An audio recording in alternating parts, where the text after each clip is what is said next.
Hello लोगोफोर बड' जब info YouTube चेनेलाव बरायबाय आसा खालामो नोंथांमोना गासैबो मोजां दङ। दायो लोगोफोर गोबां अखा हागासिनो दङ, बेनिखायनो बेकग्राउन्ड साउन्डआ एसे आलादा जागोन।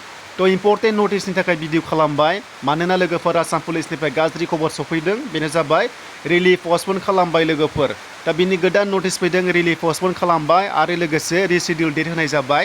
नोंथांमोना चेक खालामनो हासिगोन गोबां डिस्ट्रिक्टफ्रानो। स' बिनिफ्राय लोगोफोर गोदानै फैदोंबा चेनेलाव नोंथांमोना साबस्क्राइब खालामना लानो हागोन बेबायदि आपडेट मोनबाय थानो। दा ABUB रिलिज जाबायमोन आरो बेखौ पस्टपन खालामबाय लोगोफोर। नोंथांमोना नटिसखौ नायदो माखासे जाहोननि थाखाय।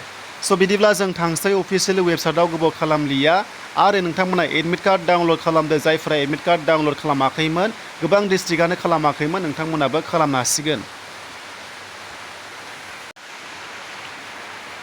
दायो लोगोफोर आं अफिसियेल वेबसाइटआव फैबाय।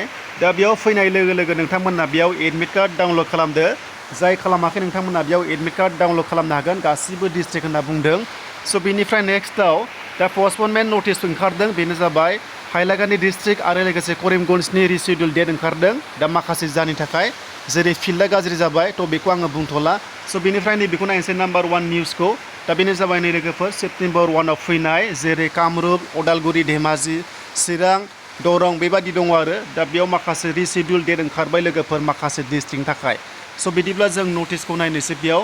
दा नै लोगोफोर रिलिया जाबायमोन सेप्तेम्बर 1निफ्राय। दा बेखौनो रिशिडिउल होनाय जाबाय मानोना अखा हागासिनो दङ।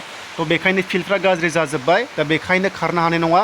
स' बेखायनो लोगोफोर रानिं खालामनायनि माने कम्फर्टेबल जायासै, थ' बेखायनो बेखौ रिशिडिउल होनाय जाबाय। दा नायदो नै लोगोफोर बेयाव माखासे डेट होनाय जादों, नाथाय बेयाव गासैबो डिस्ट्रिक्ट गैया लोगोफोर। बेयाव नायना ला नै नोंथांमोना नुनो मोन्दों। थ' बिसनाथनि दङ सेप्तेम्बर 1आव जानो गोनांमोन लोगोफोर, माने जाबायमोनबो। स' बेखौ लांनाय जाबाय 5आव, माने लोगोफोर 5आव लांनाय जाबाय आरो सेप्तेम्बरनि। दा उदालगुरियाथ' मैया जाबाय। थ' बिनिफ्राय जरहाट, दा जरहाटनिखौ लांनाय जाबाय 5आवबो।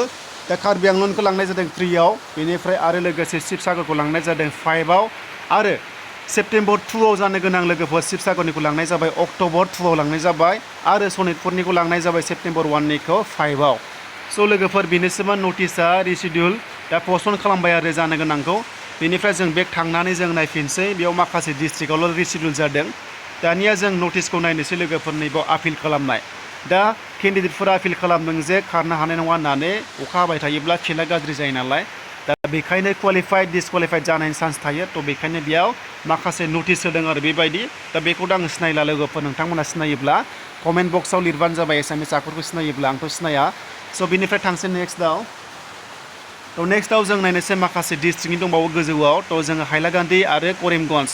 थ' जों करिमगन्जनिखौ नायनोसै रिशिडिउलखौ, नोंथांमोना बेयाव नायना ला। थ' जायफ्रा दङ नोंथांमोना नायनो हागोन। बेयाव नै लोगोफोर माखासे माने सिडिउल होफिनबाय आरो। दा नोंथांमोना नै बेयाव नुनो मोन्दों।